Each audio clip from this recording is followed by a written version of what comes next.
याचिका पर मंगलवार को होगी सुनवाई।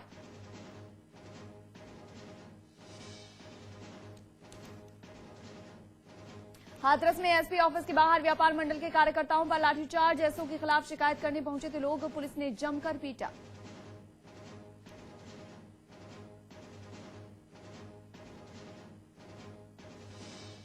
और दिल्ली गैंगरेप में सबसे ज्यादा दरिंदगी दिखाने वाला छठा आरोपी नाबालिग करार। जुवेनाइल जस्टिस बोर्ड का फैसला, हड्डियों की जांच की मांग ठुकराई।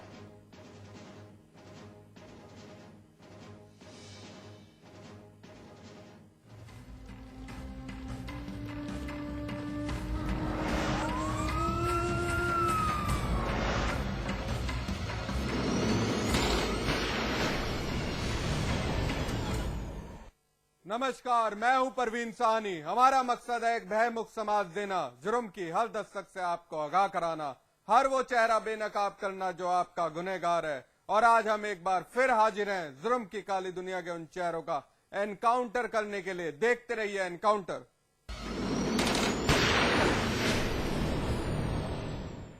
बलात्कार एक ऐसा घिनौना अपराध जो किसी भी औरत के शरीर से ज्यादा उसकी आत्मा और अस्मिता पर चोट पहुंचाता है।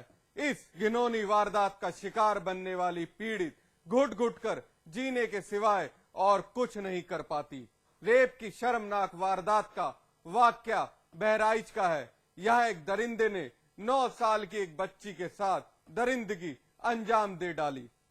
बलात्कार हुआ लड़की, कार्रवाई तो भैया हम उनके लिए कड़ी कराना चाह रहे हैं कि हम 5 लड़कियां हैं, आज वो लड़की के साथ 9 साल की लड़की के साथ ऐसा किया, फिर तो कल वो करेगा। कड़ी से कड़ी सजा उसको।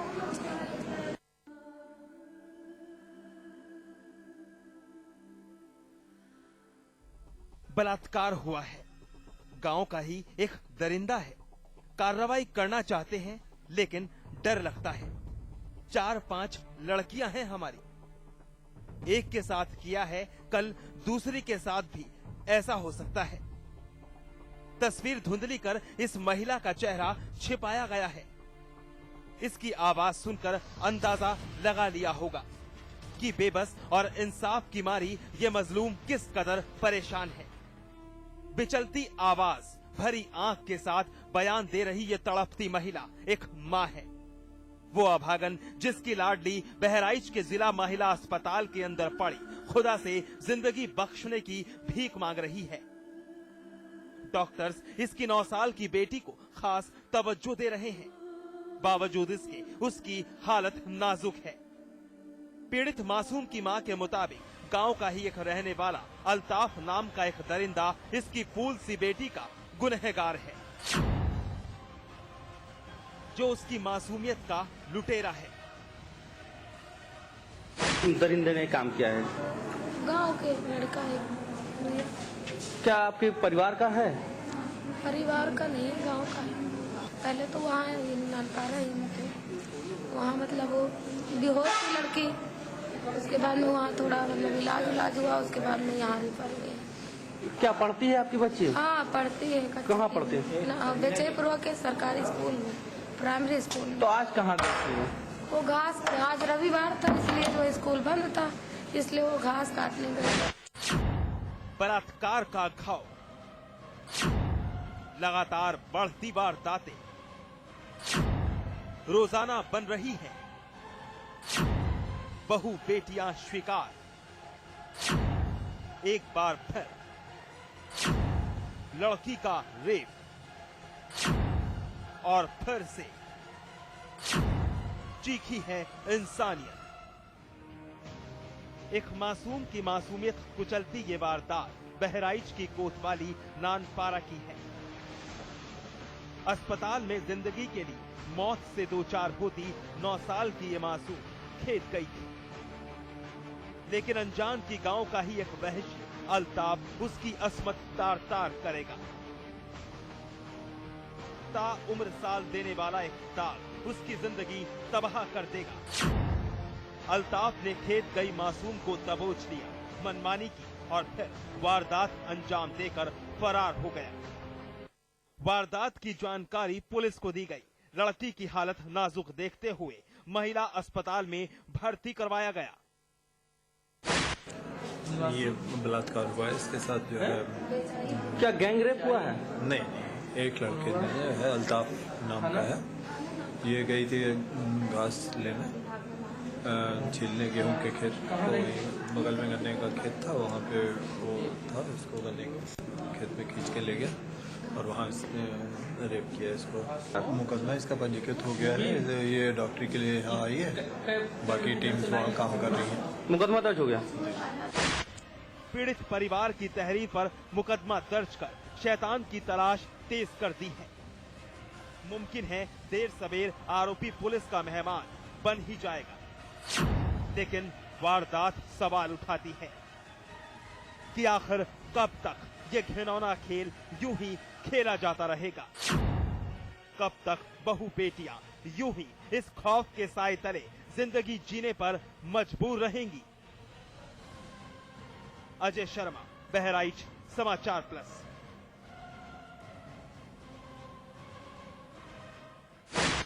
हैवानियत की हद बहराइच तक ही नहीं खत्म हो जाती, ये सिलसिला तो बादस्तूर जारी है। तभी तो गोंडा भी बलात्कार की वारदात से दहल उठा है। लड़की की आबरू दो वहशी बेड़ियों की तरह नोचते रहे और वो मजलूम कुछ ना कर सकी। हद हो गई है। क्या इंसानियत मर गई है? तभी तो बदस्तूर जारी है। बलात्कार की वारदातें इंसानी खाल में घूम रहे हैं शिकारी भेड़िए। बाबू ईश्वर शरण, जिला चिकित्सालय गोंडा। शॉल ओढ़े हुई एक लड़की मेडिकल जांच करवाने के लिए आई है। इस लड़की के साथ हुए सितम को अगर हम बयां करेंगे तो यकीन मानिए इंसानियत चीख उठेगी। हमने लड़की को एक काल्पनिक नाम दिया है, प्रियंका।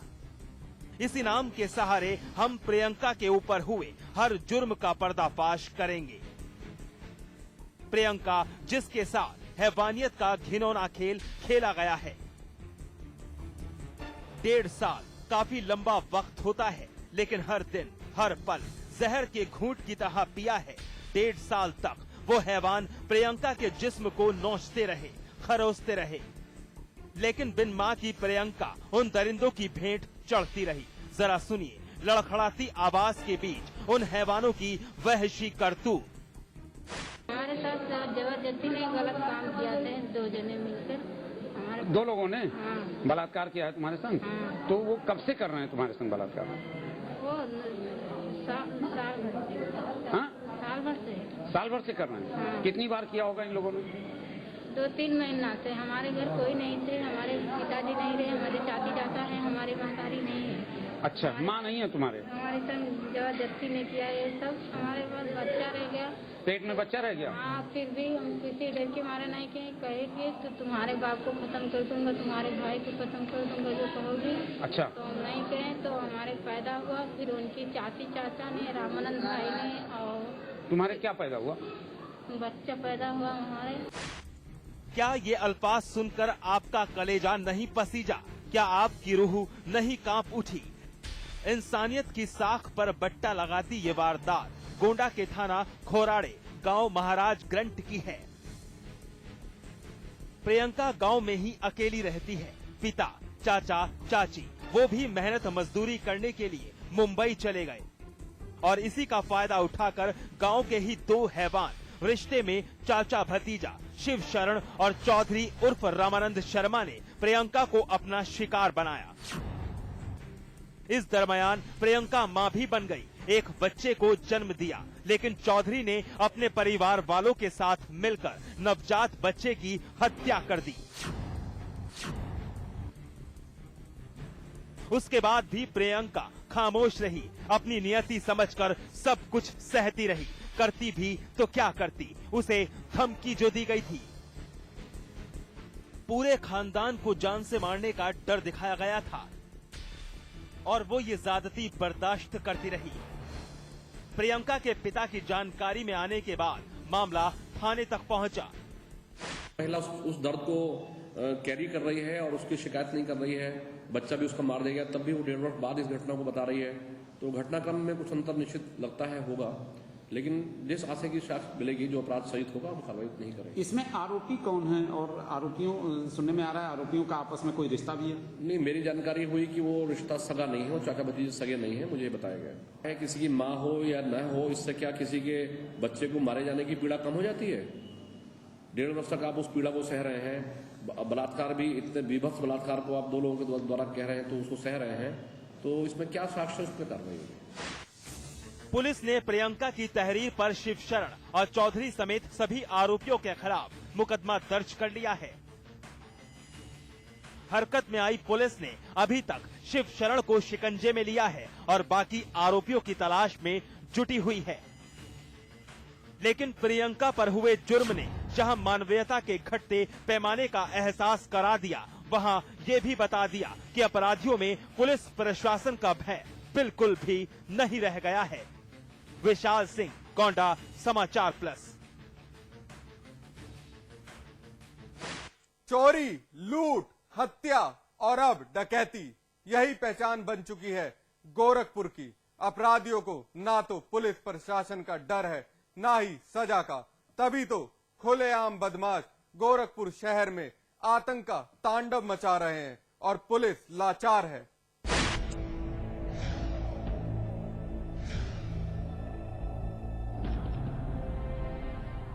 मकान के बाहर लोगों का जमावड़ा, लोगों की खामोशी इस बात की तस्दीक कर रही है कि घर में किसी वारदात ने दस्तक दी है। तो चलिए हैरान परेशान लोगों के साथ हम भी घर में दाखिल हों।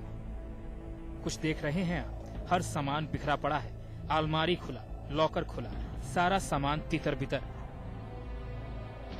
समझने में थोड़ी मुश्किल हो रही होगी, तो चलिए आपकी मुश्किलों को हम थोड़ा आसान कर देते हैं। बेड पर एक जख्मी महिला, चेहरे पर गहरे जख्म, दूसरी तरफ एक और शख्स, वो भी जख्मी। डकैती हुई है यहाँ। डकैतों ने तमंचे और धारदार हथियार के दम पर इस घर में लूट की वारदात को अंजाम दिया है। सारा जेवर, सारा नगद डकैत लूट ले गए। परिवार के मुताबिक 7-8 लाख की लूट हुई है और कोई उनका कुछ नहीं बिगाड़ सका। हैं जो अकाउंटेंट हैं सिंचाई विभाग में, उनके घर में रात 11:30 और 12 के बीच में 4-5 बदमाश किसी वाहन से आए हैं और अंदर जा करके उन्होंने दरवाज़ा तोड़ करके खोला और उसके बाद अरविंद सिंह और उनकी पत्नी के गर्दन के ऊपर उन्होंने प्रहार किया और उनसे सेफ की चाबियां ली। लूट की ये सनसनीखेज वारदात गोरखपुर के थाना खोराबार इलाका गायत्रीपुरम आवासीय कॉलोनी का है। रात के तकरीबन 11 बज रहे थे।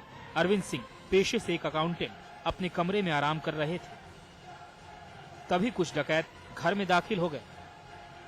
किसी को डकैतों की भनक लगती उससे पहले ही अपराधियों ने अरविंद और उसकी बीवी को जख्मी कर दिया। लॉकर की चाबियां मांगी गईं और फिर शुरू हो गया लूट। अब जरा इसे भी सुनिए। हम चलिए उस कमरे में है, मेरे बच्चों को छोड़िए। फिर हमको सब पकड़ के ऐसे लाड़ी एक पीछे लगाया हुआ था, ये सब हमको सब ऐसे कट्टा टाइप का। हाँ। सुना कुछ क्या कह रही है रेणु? बच्चों के सिर पर तमंचा रखा गया था। एसएसपी साहब की माने तो ये गिरोह भिखारियों के भेष में रेकी करते हैं और फिर लूट। ये भिखारी के वेश में जाते हैं और जो इस तरह की कॉलोनियां हैं, जो अलग थलग तरह के मकान उसमें बने हुए हैं, उसमें जाकर ये चेकिंग करते, मतलब रेकी करते हैं। भिखारी के वेश में जाके भीख मांगने का प्रयास करते हैं और ये जानने का प्रयास करते हैं कि इसकी माली हालत कैसी है, कोई कितने आदमी इसके घर में है। उसके बाद ये जब उसका टारगेट को पिक कर लेते हैं। पिछले 1.5 महीने में 3 डकैती का मामला सामने आ चुका है। गांव तो गांव, अब शहर भी आतंक के साए में जीने के लिए बेबस है। पुलिस डकैतों पर लगाम लगाने में लाचार है। पुलिस की इसी बेबसी का फायदा डकैत उठा रहे हैं। तो क्या मान लिया जाए कि पुलिस ने अपराधियों के आगे घुटने टेक दिए हैं? हरेंद्र दुबे, गोरखपुर, समाचार प्लस।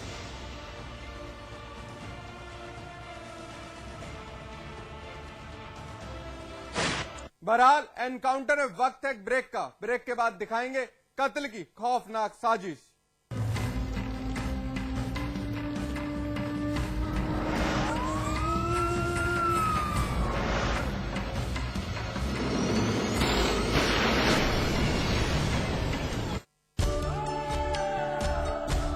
इसमें टेस्ट है, तंबाकू नहीं। आप भी आजमाइए रजनीगंधा।